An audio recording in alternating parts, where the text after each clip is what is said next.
নমস্কার বন্ধুরা, পিয়ালি রান্নাঘরে আপনাদের সকলকে জানাই স্বাগত।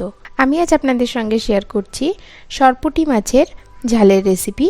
আশা করি ভিডিওটি ভালো লাগবে। ভিডিওটি ভালো লাগলে লাইক শেয়ার কমেন্ট করতে ভুলবেন না। আর আপনারা যদি এখনও আমার চ্যানেল সাবস্ক্রাইব করে না থাকেন তাহলে খুব তাড়াতাড়ি সাবস্ক্রাইব করে নিন। তাহলে চলুন দেখে নেওয়া যাক সরপুটি মাছের ঝাল বানানোর জন্য আমাদের কি কি উপকরণ লাগবে। তো দেখুন, এখানে আমি 3টে সরপুটি মাছ নিয়েছি। এগুলো একদম টাটকা। আমি সদ্যই আমাদের পুকুর থেকে আমি এটা বড়শি দিয়ে ধরেছি। অ্যাকচুয়ালি মাছ ধরতে আমার ভীষণ ভালো লাগে, তো এই মাছগুলোরই আজকে আমি ঝাল বানাবো। তো দেখুন, এখানে মাছটা ধুয়ে কেটে পরিষ্কার করে নিয়েছি। নিয়ে নুন আর হলুদ মাখিয়ে এটাকে 15 মিনিটের জন্য রেখে দিচ্ছি। এবার গ্যাস অন করে একটা কড়াই বসিয়ে নিয়েছি। কড়াইতে দিয়ে দিচ্ছি পরিমাণ মতন সরষের তেল, আর তেলটা দিয়ে খুব ভালো করে গরম করে নেব। সরষের তেলটা খুব ভালো করে গরম হয়ে গেলে আমি এর মধ্যে একে একে মাছগুলো দিয়ে দিচ্ছি। দিয়ে মাছগুলোকে আমি ভালো করে ভেজে নেব।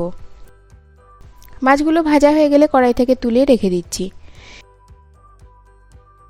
এবার যেটুকু পরিমাণ তেল অবশিষ্ট আছে সেই তেলের মধ্যে আমি দিয়ে দিচ্ছি পাঁচফোড়ন।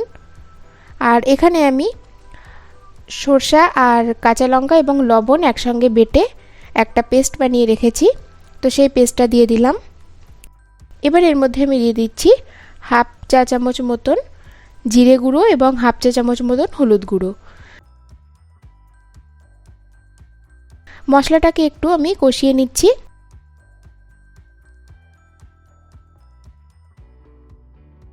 এবার এর মধ্যে দিয়ে দিচ্ছি পরিমাণ মতন জল দিয়ে মিশিয়ে দিচ্ছি। এবার ঝোলটা ফুটে ওঠা পর্যন্ত আমরা অপেক্ষা করব।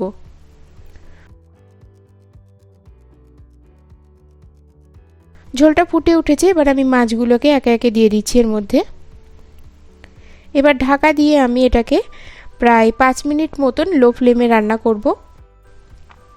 ফিরে আসলাম 5 মিনিট পর। আমি মাছগুলোকে এবার একটু উল্টে দিচ্ছি।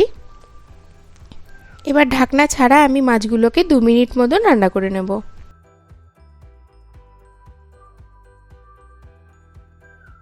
2 মিনিট পর আমি গ্যাসের ফ্লেমটা বন্ধ করে দিয়েছি আর এর উপর দিয়ে দিচ্ছি কিছু কাঁচা সরষের তেল।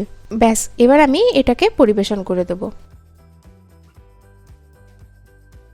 ভীষণই সহজ একটা রেসিপি, বাড়িতে অবশ্যই একবার ট্রাই করে দেখবেন। তাহলে আজ আসি, আবার দেখা হবে নতুন রেসিপি নিয়ে।